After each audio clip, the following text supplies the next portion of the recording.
Hey guys, welcome back to Skin Anarchy. This is a very special episode because this is a launch day episode, and I'm so excited to be helping in the launch of this brand because this is where beauty pushes forward. We push innovation forward, we push all of the boundaries, and I'm so excited to host our guest today because he is really kind of paving a road, I think, for all of the brands in the space to kind of have a blueprint as we move forward into true sustainability. So without further ado, please welcome Nour Tayara, who's the co-founder and CEO of AORA Makeup. Welcome, Nour. I'm so honored to host you. Thank you so much. Hi, everyone. I'm very honored to be on this podcast. I'm very honored to be with you. I'm a fan of what you do. I also feel like you've done this with so many experts in their field, so many people that are paving the way, whether it's with ingredients, whether it's with everything that's happened with CEW and with the Innovators Awards. Yeah. So to be alongside everyone you've interviewed is something I truly cherish.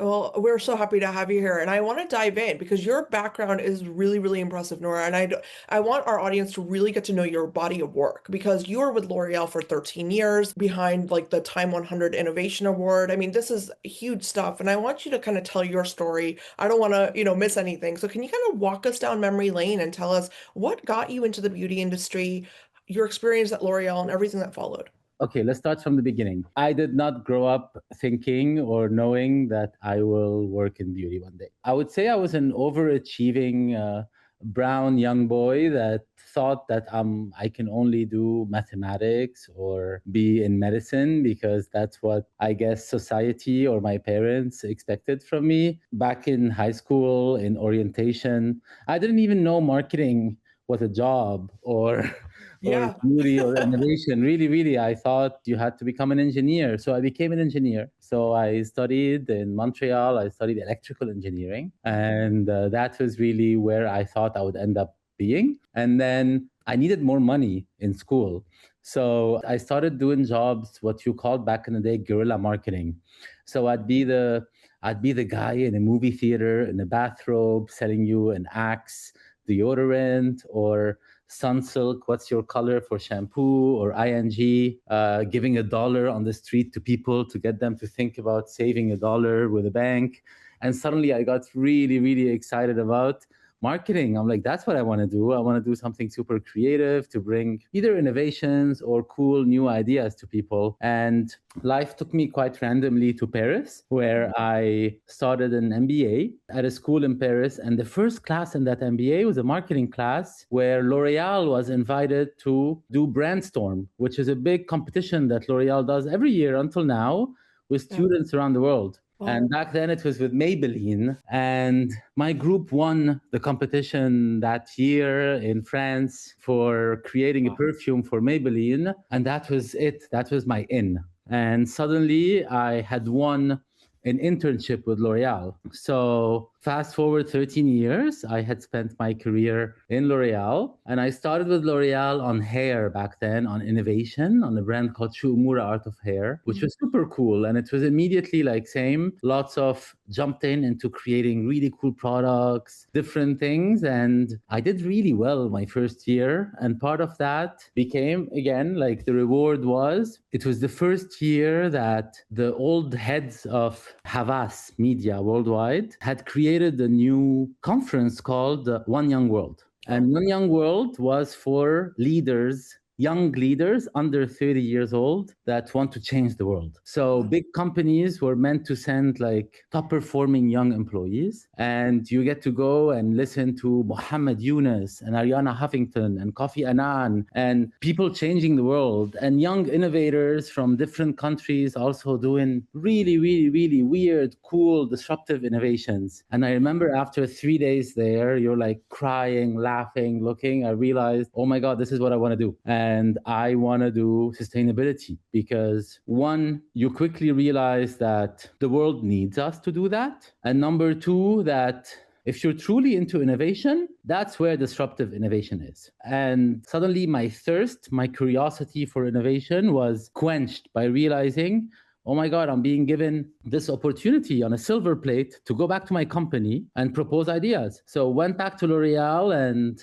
suddenly became a bit of a poster boy for doing sustainability because I was willing to push the envelope on doing the first bottle that was 100% recycled plastic. And we had never done that before. Or doing the first shampoos and conditioners that had natural origin ingredients or were biodegradable. And then same fast forward a career until about 5 years ago, where I worked on so many fun projects in a big company like L'Oreal, where honestly the impact could be huge because you can do something on one brand and then I'm sure you know that really well in those big groups, everything trickles. Right. Because once an innovation is done, then Garnier can take it, L'Oreal Paris can take it, Kiehl's can take it, Lancome can take it. So I'm still a strong believer that impact can happen as an intrapreneur or as an entrepreneur in big companies.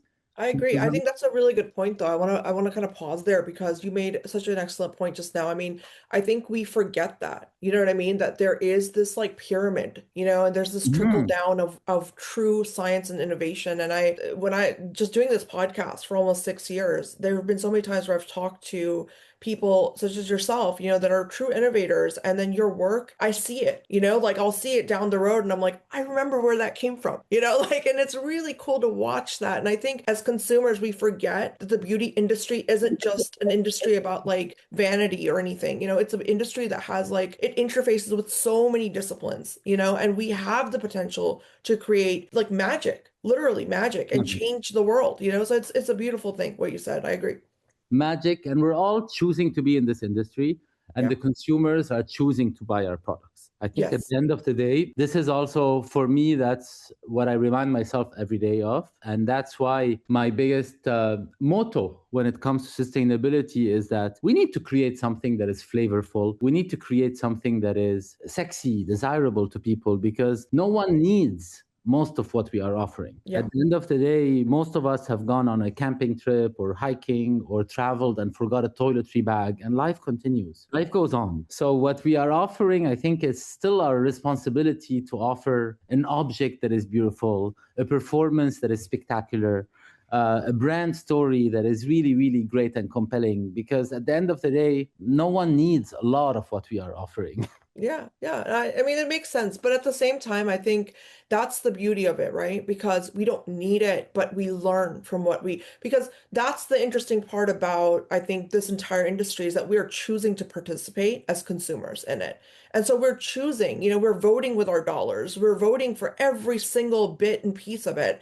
And so when I look at sustainability, I really want to actually ask you this question because it's been on my mind for many years, where it's like, where do you think we were stuck for so long with sustainability, or where do you think we're still stuck, when it comes to bringing the true innovation forward? Do you think it's a cost problem, or like brands just don't want to give up like the super nice aesthetic? I mean, what do you think it is? Okay, I think it's multiple things. I believe we've gotten an unlock on AORA Mexico on this topic is understanding a couple of things. I think one, the industry is stuck with fear. There is something where we need to have a lot of empathy for everyone that's working in beauty, is because sustainability could be scary sometimes. One, because there's still lacking a lot of education out there. So a lot of the people who work in our beauty industry are sometimes afraid of messing up, of saying the wrong thing, of their legal team being upset because are you writing PCR or recycled components without the cap? There's been so many rules and regulations sometimes that people choose to do the most vague claim or sometimes to avoid something because they're afraid of messing up. So I think number one is we need to all like chill a bit about it and realize that the best kind of environmentalist is an imperfect one, and that we can really, if we embrace a bit of imperfection, we can move our world in a great direction without waiting for the perfect claim. I think that's number one. Number two, the biggest movers in the industry are still big box brands. There's still massive brands in the industry, and those brands still have their cash cows. You still have L'Oreal Paris with their number one hyaluronic acid, or Maybelline with their number one mascara, and you're still going through those big quali and quanti tests with Nielsen, where it seems like a little to us, but for a lot of big companies, if a consumer will walk down an aisle and not recognize their mascara, that's like a $500 million loss. Yeah. So the stakes are super high, and we're still at the point where no one is willing to take that financial risk of switching something that is so big. And those little incremental innovations might actually be very disruptive in the P&L of a big company. And I think number three is there's a lot of misconceptions still about sustainability. One, that is, it is not desirable. Yeah.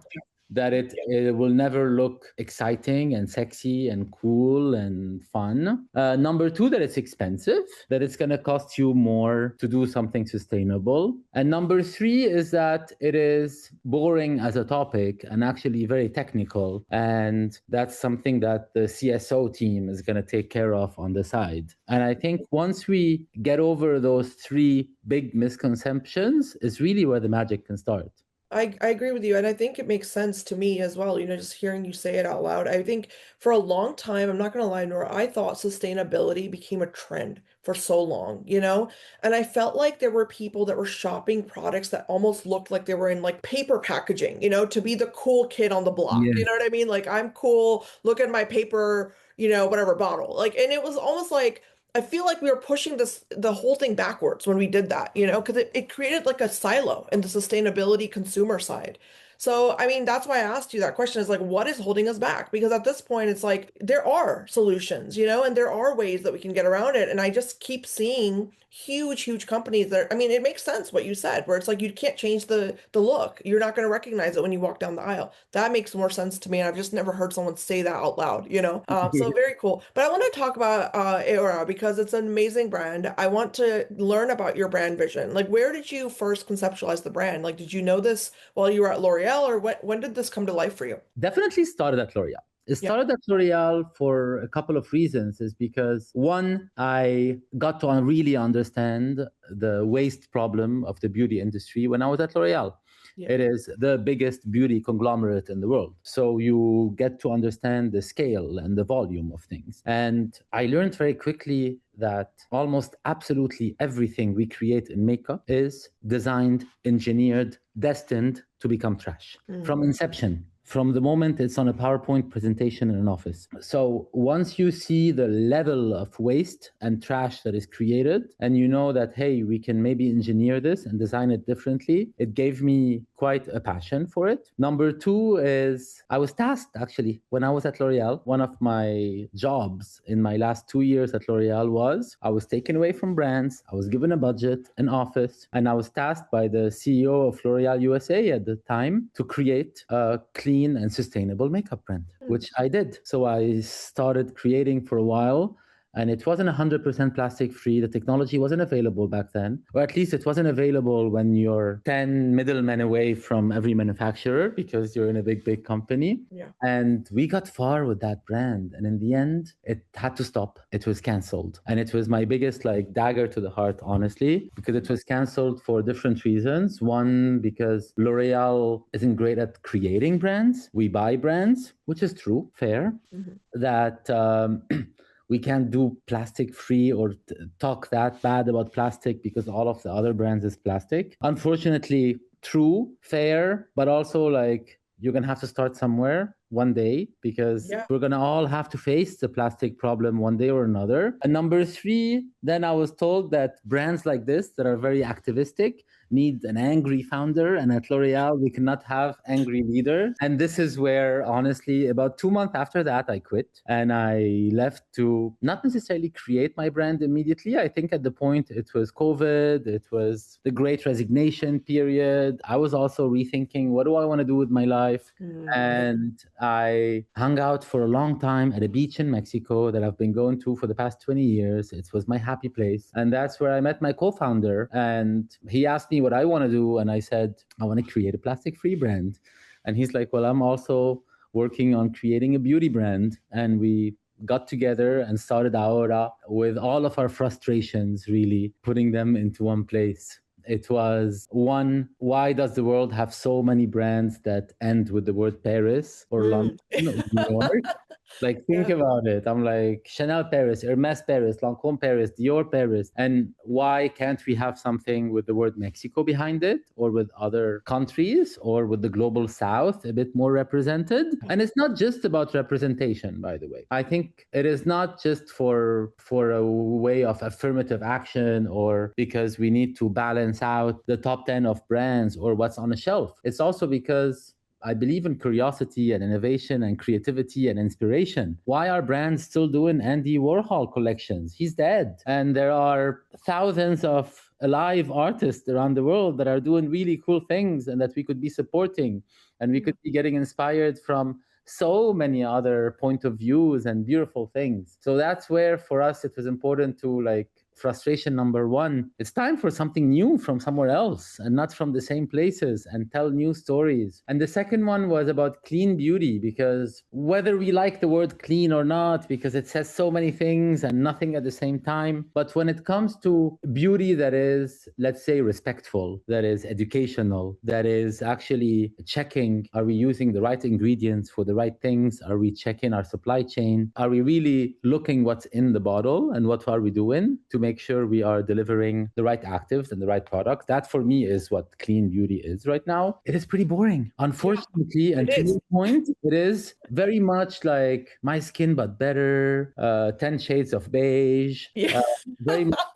I'm a 38-year-old woman that has children and realized I should take better care of the planet. And it's like, why can't you be someone that is raving all night and want clean beauty? Why do you have to choose between clean or good formula and glitter or silver or a bold color? Why can't you have it all? I think the days of, to your point, all of clean and sustainable beauty being packaged into a yoga going class with let's go pick up strawberries in the fields and that's the commercial you're going to get is, I think, now a bit absurd. Clean beauty is for everyone, just like electric cars are for everyone. Just like you could choose to eat a vegan Impossible Burger because you're going to digest better, not because you are 100% against all things like. You're not trying to fit into a box all the time. Like, and that's, I love that you're saying this because, and I want to bring this culture thing up, okay? Because I mean, I love this. I mean, I'm Indian, so being Indian myself, Latin culture, South Asian culture, we have colors everywhere. We grew up around Exactly. colors. We love colors. I mean, even now, when my mother, she's approaching 70, when she dresses up for any function or party or whatever, she's wearing beautiful colors. That's just part of us, and I feel like for so long, the westernization of beauty has forced multiple cultures into this muted look. And I've Yes. never understood that. I'm like, your vitality and your vibrance, it doesn't need to be muted after a certain age. And I don't know why here we do that, but we don't do it in other parts of the world, right? Like we don't do No, that in no. in Mexico and India and even in like anywhere I've seen, like when you travel the world, you realize like the world is colorful. The And world is so colorful. The yeah, world is so colorful, and suddenly we have gotten everything. And that's what happens as well in the millennial era, in like millennial pink and all of that. And it's just suddenly you look around and all beauty packaging was the same white with the same kind of logo. And suddenly it was the clean girl aesthetic, and which is problematic in itself, by the way, because yeah. clean girl versus what? Like, what am I, Clearly dirty? Like you're if not I'm not clean girl. You clean. know what I mean?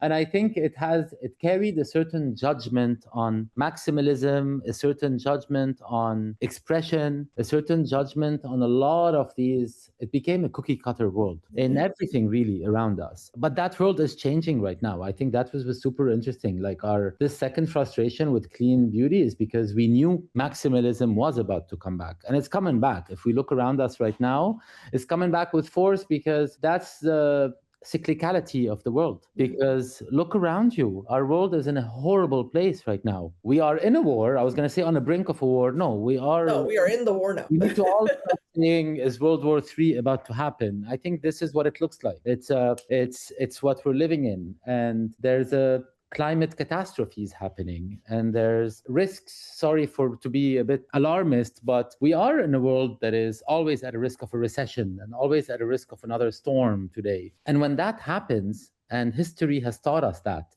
is that after World War I came the Roaring 20s.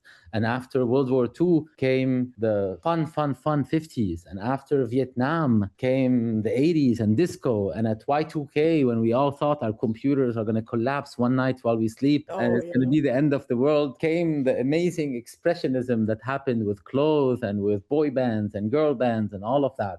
And that is the world we're living in right now, because if we all think that we can take everything that is happening without having an outlet, and that outlet being super fun eyeshadows or dressing up in sequins, is the comeback of Paco Rabanne and of Carvin and of all of these super fun brands. We need that. As human beings, we need to express ourselves, and color and shiny and being able to take ourselves through the imaginary, the beauty that is beauty and fashion and film, to take us into different imaginaries. I think that's a blessing that is great for all of us to take. And this is the moment we are living in right now. No, I couldn't agree with you more. I think it's profound what you said, and I really really I mean I resonate so much with that. And I know so many people do, and it's not even just about like when I think of beauty anymore, I don't even think about products. Like I'll be honest with you, I think about a feeling at this point. Mhm. And you know it's crazy. I was watching Mad Men again, and I started the series again like a week ago. And it really kind of like I love that show because it always like Wow. makes me think of like advertising and marketing and all of this stuff.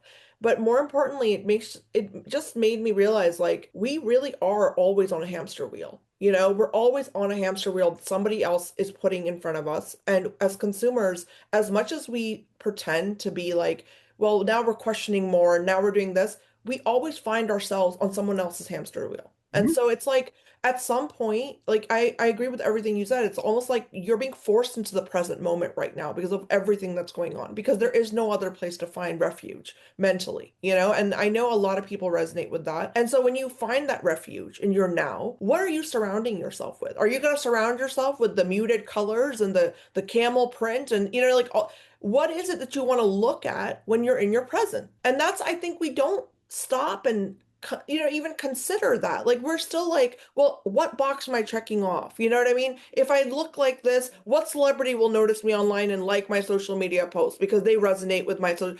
I mean, we just can't get it. And that's why I feel like a brand like yours is so important to remind us of that, you know, and I really would love for you to speak about when you were making your decisions about like color palettes and like the choices of the products, what were some of the things that you kept in mind? I know culture was a big part of it, but like walk us through that. For me, I wanted to, before anything, stand out in color. Like, I mean, I love color. So it's just like at all moments, you're going to see me wearing a ridiculous amount of I color. love your sweater by the way, your Thank you. cardigan, beautiful. Color makes me happy, and I think color makes people happy in general. Yeah. And it was important for us to, one, when it came to our secondary packaging, to show really fun combination of color that, one, can have a deep root in Mexican culture, and two, to be colors that are also known to signal certain things to people. So, for example, our palette is blue and pink, and then there's a gold inside. Mhm. That's what the actual packaging is gold. That pink is called the Rosa Mexicano, but it's also, by the way, very similar to a Barbie pink. So you're getting two worlds in one. The blue is a royal blue. You can call it a Frida blue. You can call it an Yves Klein's blue. And the gold is not just any gold. The gold is the same gold as a 10 peso coin fresh from the bank. That is the gold that we mimicked because it's the most Mexican gold. There's no gold that's more Mexican than the most used coin in all of Mexico. And when you put the three of them together, they make a pink, blue, and gold that is one of the most famous exhibitions by Yves Klein in Berlin about 35 years ago. That is really about the beautiful combinations of these three colors together. Our Acariciame solid lip serum comes in a pink and orange packaging. And that pink and orange packaging, I mean, pink and orange is a beautiful combination to start with. It's a It beautiful is. combination I love. Yeah. But it's also the combination of the Mexico Olympics of 1968, which was probably one of the best design Olympics possible.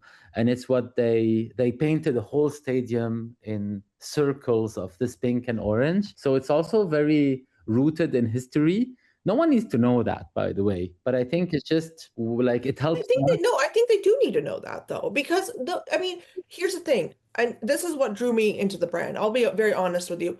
I love that you're bringing culture forward because I think that's how people learn. Like when you're looking at a product and you're holding it, you're using it every day, that's learning. And we don't learn anymore for some reason. Our culture has completely deviated from this idea of like, we need to understand other people's actual cultures. We need to understand the art. We need to understand the architecture, the beautiful things that manifested in that part of the world that we can learn from, So I would say that's amazing, and I think you should put that everywhere, you put the Thank you. history everywhere. Thank you. We are. We put it at the end of the day. I think the emotion that someone gets when they see a product is still always what is the most important for me. But whenever we have the opportunity to tell our stories, we take them, we welcome them. When it came to choosing the colors inside of the products, it was also the same. It was a mix of figuring out with makeup artists what are colors that people will use, what are colors that can complement the biggest amount of skin tones possible, what are colors that will also stand out and shock a bit. Our palette is very colorful, Yeah, and it's we beautiful. we keep getting told like, oh my god, there's so many colors and why. And I think it's a great conversation starter. And it's an uphill battle, but a lot of people feel like color is not something you should wear in the day. Color is not something you should wear outside of a party. That this color is not gonna go well with me, just because we've been so used to this kind of education on TV shows and online that says, oh, if your skin tone is this, you can use green. Or if Yeah. you're, why? No, like I come from a culture and you come from a culture, and many of us where color is good for everything. You look at a dinner table, it has 19 colors and they look great together. Look at a garden, it's full of so many flowers and they look great together. Look at the houses on the streets. Yeah, maybe because it's not the most developed country in the world, so everything is not gray and white buildings next to each other, but it's a green building next to a yellow building next to a purple building, and it looks spectacular. And you know what? Those are the postcards that people want to see. So we also come from the belief that an abundance of color does look good. I think color doesn't ask permission to go well together. We have, the society, created a thing where we have almost pushed people's insecurities to the point where they have to think 10 times before getting dressed in the morning. Will this look good with this? Like, if you love what you're looking like, go for it. And you might actually make someone on the street stop and tell you look fantastic and with a smile on their face. Well, ease up too, right? It's like, Yes. I don't know how to I'm like, if someone could see me, I mean, like, what's wrong with you? I'm like spazzing out. It's like a visceral feeling. Like when I see somebody who's just dressed the way they want to dress, they are wearing the makeup they want to wear, I feel a sigh of relief go through Yeah. me. And I'm just like, that's the most magnificent feeling as a human being because you're just like, like, okay, be yourself, be Yes. okay. No one's judging you. And I think that's the beauty of it. I mean, you brought up like, in that part of the world, like in different parts of the world, you see color everywhere. And I just sometimes it makes you wonder, like, what led us to a place where we went from like, look at ancient civilizations, right? They used to use color to signal life. Like green was vitality. Blue represented the ocean and like endless possibility and depth and so many things. Purple was regality. It was so many colors had much more to them than just this is what I feel like, wearing or not wearing. Or I mean, it just and even in art, when you look at like true older art, you see like color is a representation of much more. It's emotions, it's like feelings, it's places, it's experiences. And I don't know when we went from that to like, well, now it's like optional. I don't have to have. I mean, yes, you do. Even inside of the human body, I interviewed a wonderful person a long time ago, and he told me, when you look at the human body and you look inside of the human body, the colors you will find are actually the colors that complement your look the best, in makeup. And that will never leave me because it really just it makes you realize like that's intrinsically been built into who we are. And we can't run away from it. No matter how hard we try, we can't run away from this. So pushing it is actually against our nature. And, Yeah. I would love for you to speak on this culture that I'm seeing this more of now, like on TikTok, for example. There's so many Gen Z creators now that are pushing back and they're saying, I'm sick of the clean girl aesthetic. I want to wear makeup. Stop shaming me. I would love to get your thoughts on that whole movement. I mean, I'm very thankful for that movement Yeah. because we have really seen a shift on the brand as well. We have seen a shift on how many people are gravitating towards our eyeshadow palette, towards our eyeliners that are very colorful since that started. And it started really in November, December. I think it was a bit aggressive at the start, I have to say, because a lot of people started using the expression, we put clean girl into a coma. Mm. Like that was really which is a bit like too much. Yeah. I think it's more we on the brand start saying like we're holding the clean girl's hand and taking her towards color and things that are a bit more welcoming into the world of color. I think it's an expected outcome what is going on, because I think we were in a repressive beauty culture because there is a duality and a duplicity that was starting to happen, which is the message of the beauty industry is be who you are, you're welcome whoever you are. And it was so much of, I mean, that's the campaigns of Ulta and Sephora and Target, and like every big beauty retailer is almost like come as you are. But then a lot of brands were telling you this is exactly how you should do your makeup, and look at how everyone on our feed looks the same in the end. And it was, this is the blush you should use, and this is the contour you should use, and this is the 3 shades of eyeshadow you should use, and it's everyone should fit the same way. And that was a pressure cooker, honestly, because you get to a point where in an attention world online where the algorithm wants to also showcase different, and it's content at the end of the day, and we are in a content economy. Yeah. And I think a lot of people realize that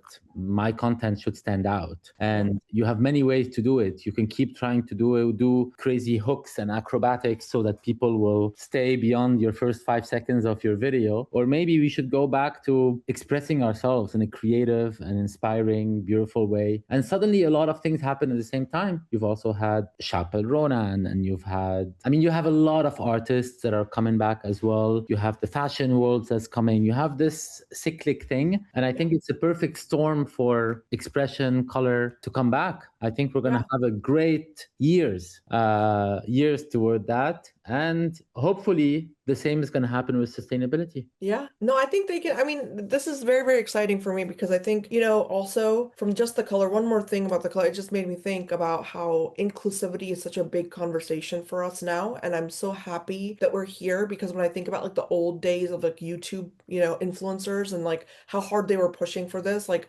Jackie Aina always comes to my mind immediately. She's somebody I watched like, religiously. And I mean, people like her have pushed for this for so long on like the consumer side, and now we're finally coming to a place where inclusivity is built into a lot. We're seeing better shade ranges, in foundation, in, complexion products, but then no one talks about inclusivity as it pertains to color, like in terms of like your palette is to me inclusivity in a nutshell. You're giving people of all shade ranges an option to go as bold as you want, as light as you want, do whatever you want. And if you don't, I mean, you had said this earlier, right? You were like, it's when people open it, it is a little like there's so many colors, but that's the point. You have so many colors because let Yes, people figure it out, it's an invitation. It's an invitation to play.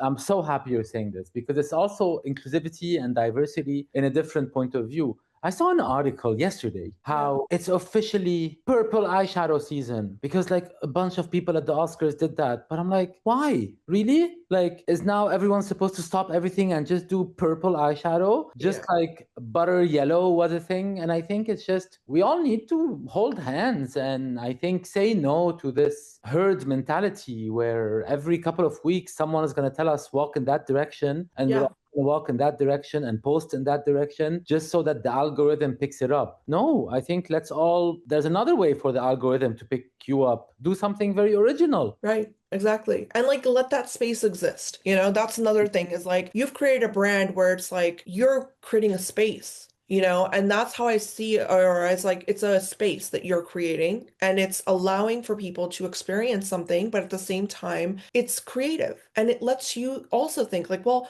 if I were to do something, right, following this, if I were to create a brand, I don't have to feel like there's a sustainability bubble I can't pop anymore.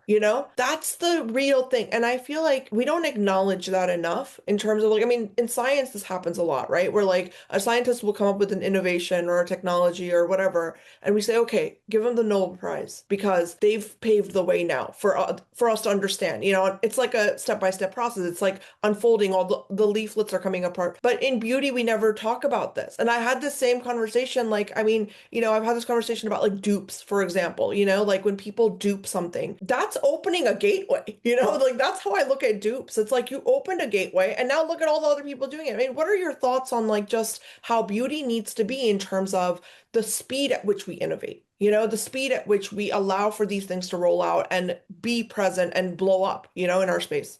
On dupes, I wish more people would dupe the right innovations that I think take our world in the right place.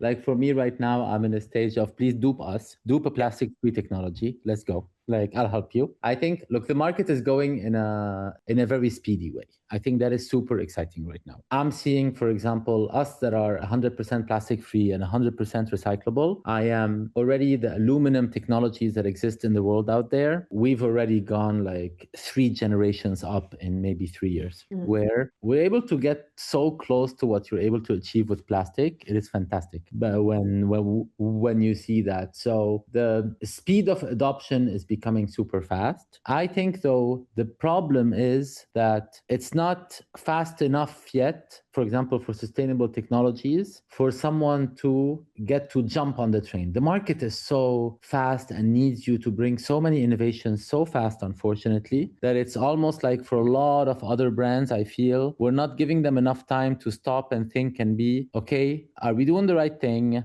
Can we do something to reduce our footprint? Because it's becoming ridiculous, the amount of plastic we're putting out there. But it almost feels like a train that is going so fast that it never slows down enough for you to get down to take the next one. And like that's the best analogy I can give you is that the train is so fast, or the bus is so fast, or you're in a car that doesn't have a good brake system, and you kind of know that there's a better car next to it, or the next train will be less crowded, or whatever it is, but you cannot get off. And I wish everyone can get that little breathing room so that we can have a conversation as an industry about how bad the direction is we are going, because honestly it is. I love, by the way, that we haven't talked about sustainability so far for one reason. That's exactly our mission on the brand. I don't want you to think of us as sustainability first. It's supposed to be fun. It's supposed to be cool. I often say that plastic could never, because we're here to create a better experience. No one is buying organic strawberries because they're trying to save the soil. People are buying organic strawberries because they're tiny and they're red and they're juicy and they're flavorful and they're sugary. No one was buying electric cars when they looked really bad until like Tesla and Rivian and all of these cars came. No one was buying a vegan burger when it was a dry lentil burger until Impossible and Beyond make it super exciting. And then McDonald's and Burger King put advertising money to make it super desirable for everyone to realize, okay, wow, I can have Impossible ground meat in my fridge and you actually digest better and it tastes the same and often better. So I love that we were able to just have a insightful, creative, inspired conversation without talking about the fact that this brand at the same time offers products that are 100% recyclable. They will disappear into the stream of circularity that is aluminum and tin. And it's what excites me the most about what we are doing, honestly. Almost 95% of everything in makeup is not recyclable. Your lipstick, your mascara, your pencils, and the length brands go to complicate a product, to make it so many multi-materials that you cannot separate. And we created something that I think is extremely desirable, very design-led. For me, it's the equivalent of drinking a nice cup of wine in a glass cup and eating a nice meal on a porcelain plate and not a plastic plate. And I think, how do we elevate that experience? I think a lot of what we do doesn't come out of a rejection of the industry or of beauty. On the contrary, it comes actually, and I think this is where sustainability failed a lot of times, because yes, the most sustainable choice is always going to be not to consume, but we're not playing in that field. We are playing in a field of consumption. I also believe that brands and corporations will save the world and not governments. So I think it's time we all look around us and think that it's my dollars that will affect things, and that some of the coolest things that are happening today are happening because business people are choosing to put the money in the right places and open the right conversations. And we really chose, I think, to put a product that is gonna disrupt in a very non-incremental way. It wasn't about reducing plastic. It's about showing you can do something 100% without plastic and still manage to have a full conversation and manage to get people to come into your brand, not because of that, because it will never be just about that. we are going to keep receiving McKinsey studies that are going to say that 80% of Gen Z prefer a sustainable product, but no, they don't. Once they're in front of a shelf, they're not choosing a more sustainable product. Everyone is going to choose a better product, a more desirable product, a more flavorful product. And that is what we need to strive for. And the good news is that plastic is a very mediocre material. So we can do better. We Yeah, it can doesn't even feel good. Like it doesn't feel luxury at all. Like I don't exactly. ever pick up a plastic compact and think, oh, I feel so luxurious. Like, yeah, I mean, I agree with you. And I wanted to ask you this question actually. And there's a reason I didn't focus on the sustainability because to me, when I look at your products and I use them, I didn't feel like I need to focus on that. It's again that same comment I made to you where sustainability became that cool kid on the block. Right. And everybody was like, look at how sustainable I am. Like it was like, no, dude, like the idea is, do you like what you're using, and do you like this product? And when I first experienced your products, I was like, this is beautiful. I love this makeup brand. This is beautiful makeup. I didn't think like, I'm so glad that this is in, XYZ material. Like I am, don't get me wrong. I'm very happy that you've solved this problem,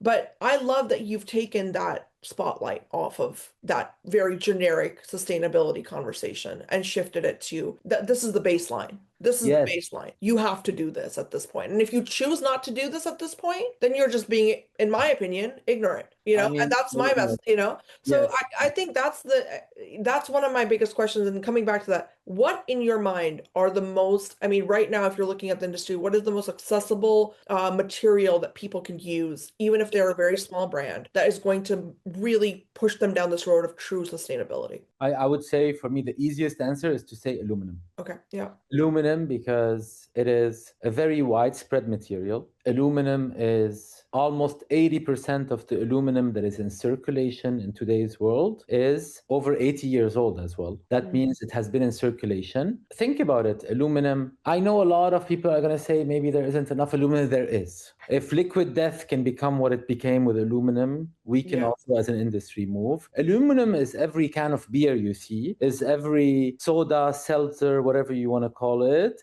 is every Coca-Cola can. Tin is very similar, and it's every soup can and every garbanzo bean can. Look at your supermarkets. Half of a supermarket is aluminum or tin. As an industry of beauty, we have chosen not to gravitate towards these ingredients. One, they can be more expensive sometimes, but two, they can also not be always the easiest to create with, but at the same time, they are noble, valuable materials that keep going and giving. Every time you recycle aluminum, it keeps its values. It's going to be as shiny, as strong as its true recycling. The re in recycling means really re. It's when you say reuse, you reuse a t-shirt, you reuse it as a t-shirt. It's not the case with plastic. Plastic is a degrading material. That means that there's no recycling really in plastic.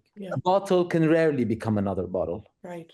It has to be transparent, PCR in the right facility. And even then, it's going to lose a bit of its rigidity. You're going to go from something very rigid to something a bit softer. But usually a bottle will become a bag that will then become a carpet that will become simply microplastic. And I think aluminum probably would be the material that, I mean, I'm fascinated with that material. I love what it's given us, really. I love the fact that it is something that is widespread and understood. Because for me, a big challenge we have in the beauty industry is when we keep saying, yeah, but consumers don't know. We keep putting the responsibility and the blame on consumers. It almost feels like, oh, you're not recycling. Yes. We've gotten to the point where consumers are like, how can I recycle better? How can I cut this product into 4 pieces, separate it, wash it, dry it, then drive somewhere to bring it back to I don't know what service. But since when did we forget about the great topic that now is becoming legal, which is the manufacturer responsibility of things? It is up to brands, it's up to design to do something that becomes almost, do you ever think about how to recycle your beer bottle? No. It just goes, or your can of soup or beans,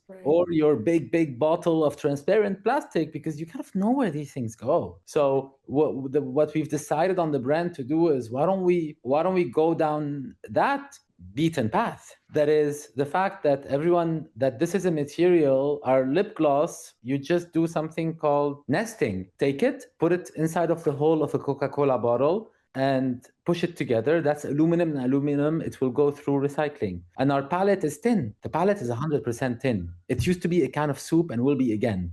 Even that mirror in it is not glass. It's tin with a special coating that makes it feel exactly like a mirror, and it will melt again next to a can of Campbell soup and can become a can of soup, or hopefully another palette or a product from someone else in the industry one day. But the idea is to remove the thought process we don't need to. We all have so much to think about every day. Adding to the consumer a thought of, here's a 5-page manual about this, how this product is going to be recycled, when actually it never really will. It's wish cycling, it's greenwashing, it's all of these things it's dream cycling as well sometimes put together. But at the end of the day, the easiest solution right now is to start switching into materials that are monomaterial in general. I think that already is a good first step for the industry, but also to switch to materials that have proven to us through years and years and years and years that they're a valuable material to invest in.